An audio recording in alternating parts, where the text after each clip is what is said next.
Tunay ngang makapangyarihan ang pag-ibig sapagkat nakakagawa ito ng pambihirang desisyon at may kakayahan din itong magbigay ng tunay na kaligayahan. Ito ang part 2 ng kwentong pinamagatang inakit ng sosyalerang CEO ang kapwa negosyanteng milyonaryo para matalo ito sa business.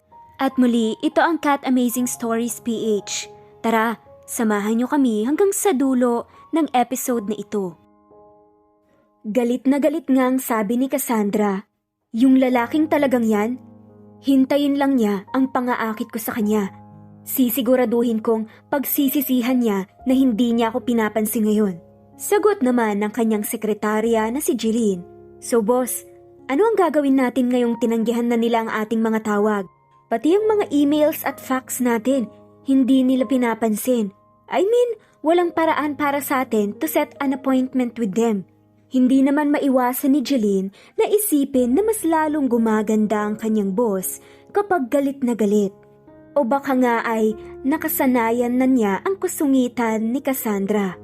Matalinong tanong naman ni Cassandra sa kanyang sekretarya na, ano bang dapat gawin kapag na-block ang isang daan? Mariing sagot nga ni Cassandra, "We will create another way. Yan ang gagawin natin." Nakangiti na naman ng malademonyo si Cassandra habang tinitignan ng kanyang sekretarya. At tanong ni Jeline na, "Boss, hindi mo man gagawin yun, diba?" Imbes na sagot ay isang tango lang ang natatanggap ni Jeline mula sa nakangiting boss na si Cassandra. At tinanong na nga ni Cassandra kung nasaan daw ba ngayon si Mr. Terence. At sinabi nga ni Jeline na nasa isang bar sila kasama ang kanyang kaibigan na si Brian. At nakakalokong sabi nga ni Cassandra na, "Den tara na, imimit natin sila today." Magrarason pa nga sana si Jeline, pero walang gana na lang siyang sumunod kay Cassandra sa labas ng opisina. Dahil tapos na ang oras ng opisina, nakauwi na ang karamihan sa kanyang mga empleyado. Tanging ang mga may apurahang trabaho na dapat tapusin lang ang naiwan. Sa kotse, habang nagmamaneho si Jeline, ay nagpapalit naman si Cassandra mula sa kanyang formal na damit, ay nagsuot ito ng isang sexy na dress na angkop para sa isang mapang-akit na pagsasaya sa bar. Samantala, sa isang bar na kinaroroonan nila Brian at nila Mr. Terence, may mga babaeng napapalingon at nagkakatitigan habang pinag-uusapan ang dalawang gwapong lalaki. Nang biglang may pumasok na nga sa bar at nakangiting sabi ng kaibigan ni Mr. Terence, "That must be her." Lumingon siya at pinandilatan si Terence para makita ang ekspresyon niya. Tila kabisado na nga ni Terence kung paano itatago ang kanyang nararamdaman. Naisip pa nga ng kanyang kaibigan na siguradong sobrang saya ni Terence na marinig na dumating na nga si Cassandra. Pero malamig lang ang kanyang itsura kaya hindi nila mahulaan ang emosyon niya ngayon. Nang biglang sabi ni Terence sa kausap niyang kliyente sa malamig na tono, "Your time is up." Pero mahinahong sabi naman ng kliyente na nakasuot ng suit, "CEO Terence, ano po ang desisyon niyo tungkol sa proposal namin? Will you be signing a contract with your company? I am asking because our CEO said we must get your reply." Nagsalubong ang kilay ni Terence sa sobrang inis nang mapagtantong pilit niyang binibigyan ng mga tugon ng mga ito. "Pag-iisipan ko," mariing sabi lang ni Terence. Baka sa ekspresyon niya na ayaw niya sila roon. Pero masyadong makulit ang mga lalaki na kausap para bigyang kahulugan niyon. Tinignan na nga ni Terence ang kanyang mga kliyente ng medyo masamang tingin. Kaya sabi na lang ng kaibigan nitong si Brian sa mga kliyente, "Umalis na lang muna kayo kapag magandang sinabi niya. Or else, hindi lang ikaw kundi ang buong kumpanya niyo ay magdurusa kapag nagalit siya sa inyo." Sabi nga ni Brian habang sumesenya sa mga ito, Pero po, hindi na nga na ituloy pa ng mga kliyente ang sasabihin at umalis na lang ang mga ito. Habang paalis pa nga ang lalaki ay nakita niya ang isang magandang babae na nakasuot ng maikling puting sleeveless na gown na pumasok sa pinto. Nakababa ang buhok nito at para siyang diyosa o anghel na kabababa lang ng langit. Wow pare, ang ganda! Bulalas nga ng lalaki sa kanyang kasama. Pagbibiro naman ni Brian sa kanyang kaibigan na si Terence, maganda nga siya. Now I know kung bakit ka parang na-love at first sight sa kanya. Sabi nga nito na nakatutok ang mga mata sa babaeng papalapit sa kanila. Para kay Terence, hindi sapat ang mga salita para ipaliwanag ang tanawing nasasaksihan niya ngayon. Masyado siyang nabigla para makapagsalita. Tinititigan rin niya ngayon si Cassandra. The way na maglakad siya at kung paano niya idala ang kanyang sarili, walang duda, mapang-akit nga ito at nahihirapan pa nga siyang umiwas ng tingin. At sabi naman ni Terence sa kanyang kaibigan na si Brian, tigilan mo nga ang pagtitig sa kanya ng ganyan, hindi ako papayag. Sabi ni Terence sa mababang tono na silang dalawa lang ang nakakarinig. Pero pang-iinis pa nga ni Brian sa kanya na, bakit? Wala namang masamang tignan namin siya. At saka panigurado daw na ilang lalaki na rin ang tumitig sa kanya ng may pagnanasa bukod pa sa kanila. Samantala, sa isip-isip naman ni Cassandra habang naglalakad, nakikita ko na silang lahat na nakatitig sa akin. I guess my first plan has worked. Lahat sila ay nabibihag na sa akin. Nakangiti nga ng nakakaloka si Cassandra habang siya ay nagpapatuloy sa paglalakad. Sa wakas, natapos rin ang isang lakad na tila nagtagal. Hello, handsome? Sabi nga ni Cassandra sa kaibigan ni Terence na si Brian. Nakita niya sa kanyang peripheral vision na tila umiwas ng tingin si Terence sa kanya. Nginitian naman ni Cassandra si Terence, samantalang ang lalaki naman ay sa isip-isip nito. Ngayon ko pa lang siya nakilala ulit at nakita, pero parang iba nang nararamdaman ko. Pero malamig na tonong sabi ni Terence kay Cassandra, sino ka? At bakit ka nakapasok sa private room namin? Sa isip-isip naman ni Cassandra, oh, kaya pala Mr. Cold-Hearted Guy ang bansag nila sa kanya. Hindi naman masama ang itsura niya, pero parang hindi naman ako interesado sa kanya. Nandito ako para bawiin lang ang ninakaw niyang kontrata. Sigurado akong kahit gwapo siya, hindi siya maililigtas ng kanyang magandang itsura mula sa aking diskarte at mga plano. Naisip ni Cassandra na pinanatili ang kanyang mga nakakaakit na ngiti. Pero tanong na lang ni Brian sa kanya, Miss, waitress ka ba na pinadala para pagsilbihan kami? Dahil nga sa sinabi ng kaibigan ni Terence ay parang medyo natatawa pa nga si Terence pero pinipigilan niya ito. Samantalang si Cassandra naman ay akala niya mawawala na ang kahinahunan sa kanyang mga mata. At naisip nga nito, isang waitress? Anong akala nila sa akin? Ang mga mayayamang brat na ito? Bulag pa sila? Nagsalita na nga muli si Terence sa mabangis na tono at sabi nito kay Cassandra, get out! Kung tatayo ka lang dyan at titignan mo kami ng ganyan. Pero kabaliktaran pala ng kanyang sinasabi ang kanyang nararamdaman. Dahil parang natutunaw na nga siya sa mga ngiti at tingin ni Cassandra. At napalunok muna si Cassandra at hindi ipinahalatang naiinis na siya sa kanyang loob-loob. At sabi nito, I'm Cassandra. Actually, inimbitahan ako ng best friend ko sa bar na ito.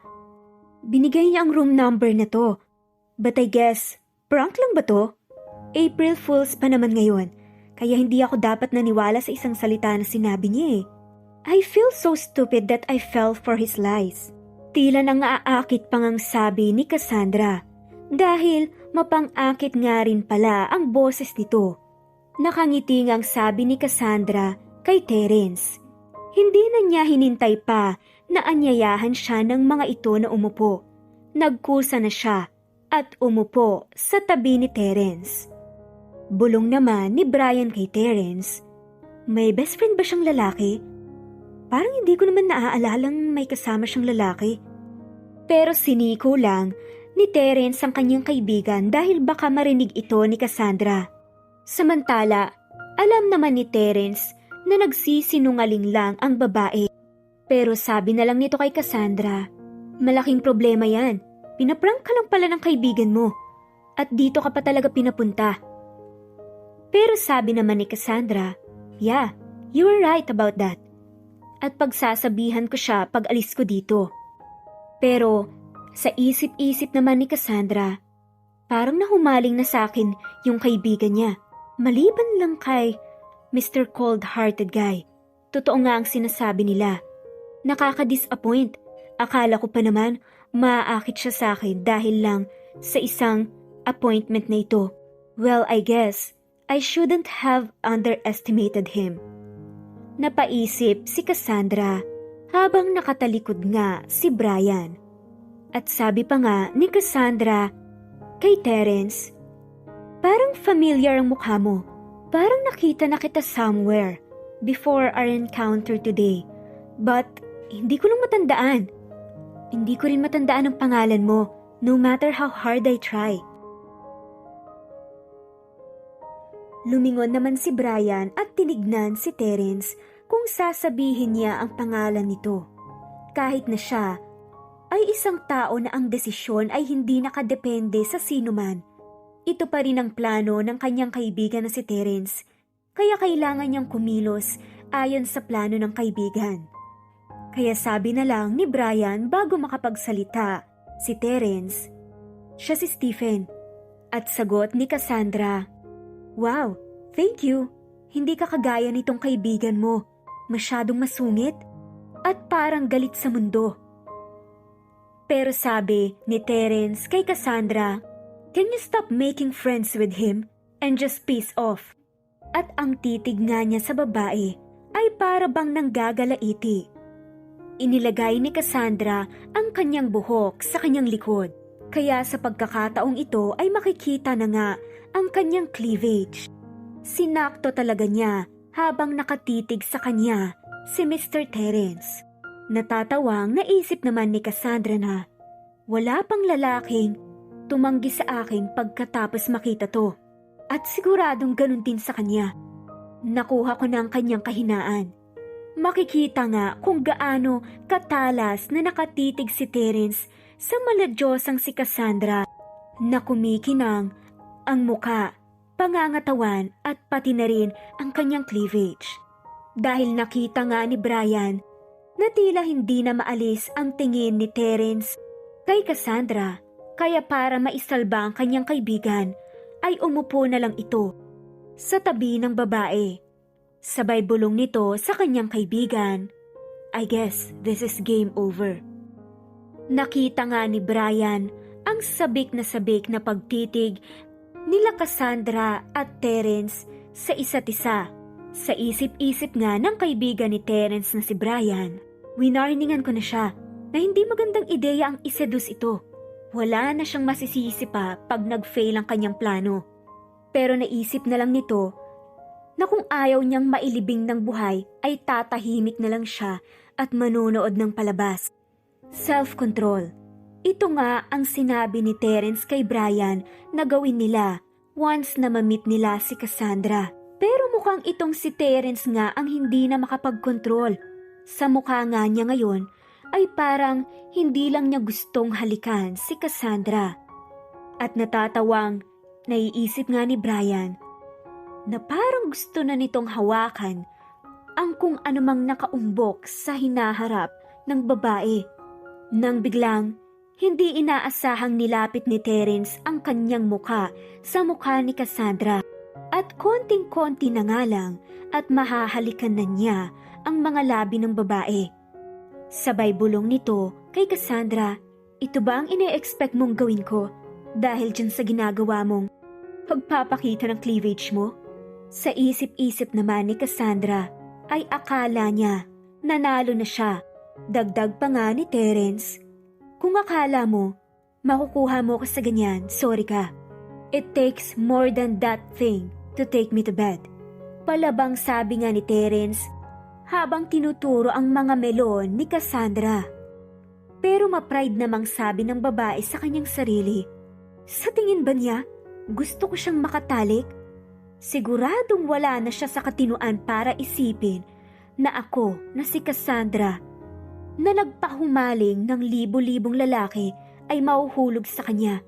Napakataas talaga ng tingin niya sa kanyang sarili. Napaisip si Cassandra habang nakatingin sa walang pakialam na ekspresyon ng lalaki. Nang marinig nga ang mga salita ni Terence, napapamulat na lang si Brian sa mga nangyayari. At sa isip-isip nito, wow, magaling! So nagdadrama lang pala si Terence. Halos sakala kong nakalimutan na niya ang plano niya. Nakangiting naiisip nga ni Brian.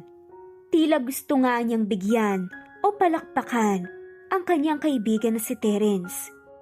Pero syempre, ay ayaw niyang mahalata ang kanilang plano. Pero matapang na sagot naman ni Cassandra kay Terence, ano bang pinagsasasabi mo? Lagi namang ganito ang damit ko kapag tumutungtong ako sa ganitong kwarto.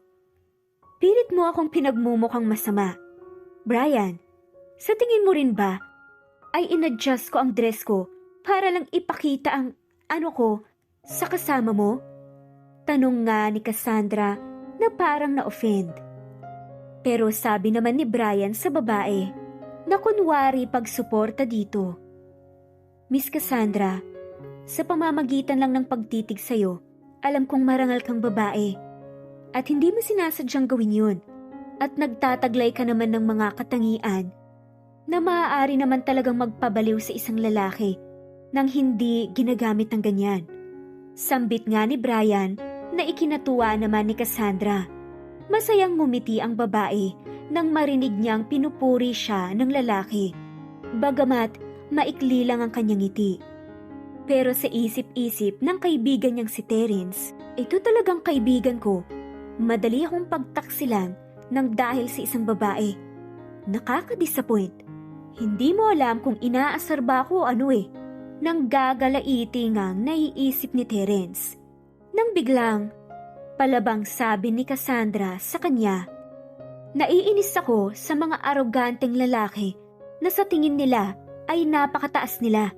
You are not even my type. Pero inis ngang tanong ni Terence kay Cassandra. Ulitin mo nga ang sinabi mo habang parang pinapatay ang babae sa kanyang tingin. Ano nga kaya ang mangyayari ngayong nagkakainitan na nga sila Cassandra at Terence? At paano nga nila maaakit ang isa't isa? Maayos pa nga kaya ang gulong pinasok ng dalawa? Ating alamin sa mga susunod na episodes. Pag-ibig, madalas ito nga ang dahilan ng lahat ng bagay. Ang puso ang nagdidikta ng nararapat minsan sa ating sarili. Yung pagmamahal na makukuha sa iisang tao na nilaan ng Diyos at magtuturo ng tamang kahulugan ng ating buhay. Maraming salamat po sa lahat ng mga sumusubaybay at shoutout po sa mga sumusunod. Liza Takada, Zunida Abo, Rosana Baros, Farida Datumanong, Gemma Valmonte at shoutout na rin po sa lahat.